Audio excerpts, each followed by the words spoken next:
Keep safe po lahat guys ng mga nasa Canlaon, Negros Oriental guys, saka Occidental guys. Dahil guys, pumutok po yung vulkan Canlaon guys around 6:51 PM. Pinaakyat po ng PHIVOLCS ng Alert Level 2 ang buong lugar. Meron po mga certain areas na pinapalikas na po pupuntang evacuation area tulad ng Lumapaw, Malaiba, Masulog at saka Niluthangan. Meron man akong mga hindi nabanggit, sana po nakinig kayo sa mga local officials nyo dyan na nag-re-report, nagsasabi na pag lumikas ay lumikas po. Meron po silang mga kasunod na dalhin nila kung meron man tulad ng tubig, pagkain, at ano pa. Pero suportado naman po ng lokal na pamahalaan ng Canlaon ang mga pangangailangan. Kaso lang ang problema po ngayon ay gabi.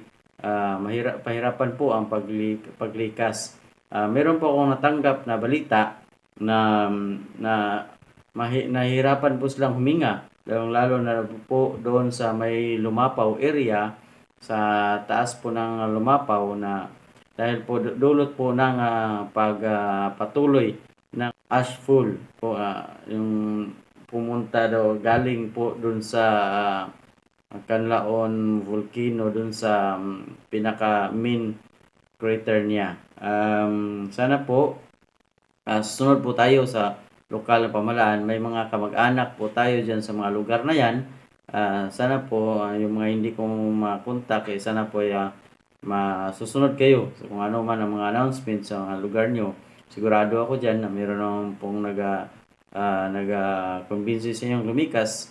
At saka sana po mag-pray po tayong lahat para po matapos po to ang isa pong sakunang ito na dala po ng dulot po ng kalikasan. Hindi po biro ang pagputok ng bulkan dahil ito ay isang naranasan na po ng isang lugar tulad sa Taal Volcano dati. Sana po hindi po tayo umabot sa ganon dahil ma-experience na po tayo sa mga balita na yung hindi sumunod, ayun nga nangyayari. Yun na po, ipag-pray po natin po lahat.